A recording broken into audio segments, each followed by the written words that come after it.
Hi, welcome back to Make It with Mod Podge. My name's Cathie and today I've got 3 different Easter DIYs to share with you that are all budget friendly, and each one is a different technique. I'm going to show you how to do napkin decoupage on the base of this cute bunny stand. I'm going to do some glitter decoupage on this ceramic bunny, and I'm going to show you how you can tint your Mod Podge to create some colored glass. I just love how all 3 of these turned out. Let's dive right into the making. Look how cute this Easter decor turns out. I started with the cement Easter bunny that was in the dollar spot at Target, a little glass vase that I already had, and this cute wire stand from Walmart. I'm going to use some food coloring, some glitter, these gorgeous napkins from Home Goods, and of course Mod Podge. The first thing I'm doing is taking off that wood base of my little stand, and I'm going to paint it with some folk art home decor chalk. That's just so that the colors of my napkin really pop through. Now I let that dry a couple of hours. Now I'm just separating the plies of my napkins. I'm only using the top printed ply, and I'm using an old canned good just as a stand. I'm going to apply the Mod Podge all over the top of my painted base, and then I'm going to spritz my napkin with a little bit of water, and that's just going to help with wrinkles. Now I'm placing it right onto the Mod Podge, and I'm tapping with my fingers and smoothing out all of the wrinkles. It looks like I'm pressing hard here, but I'm not. I'm using a very gentle hand because I don't want to tear or add more wrinkles to my napkin. Now I'm going to set this aside and let this dry for about 30 minutes. And then I'll go ahead and do the sides.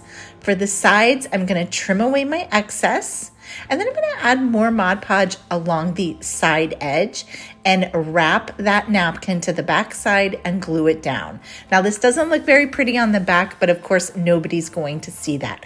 If you were giving it as a gift, you could paint it. And here I'm just top coating with more of that Mod Podge gloss just to seal that down. Then go ahead and add your screws back in, and look how cute this turns out. Just that perfect little pop of color. Okay, let's do our little candle holder there. This was a glass jar that I had on hand, and I'm going to add some food coloring to gloss Mod Podge. This is not a science, so you're just going to mix up your colors and then paint it on. I like to use a flat brush for this, and I only did 1 coat here, 1 nice coat all the way around. If you wanted a deeper color when it's dry, you could go ahead and add another one. Make sure you smooth out the bottom so that you don't get extra build up there. Look how gorgeous that color turns out. So pretty. You could do these on big vases, whatever you want. Great way to upcycle a little glass.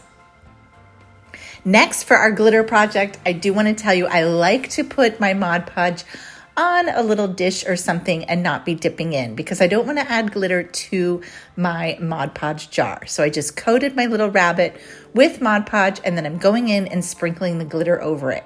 For this rabbit, I did 2 coats of glitter with a dry time of 1 hour in between each coat. Absolutely adorable. I love how all the colors turned out coordinated with that napkin. It's really endless when you see all of these bases and what you can do with just a little Mod Podge, glitter, napkins, and food coloring.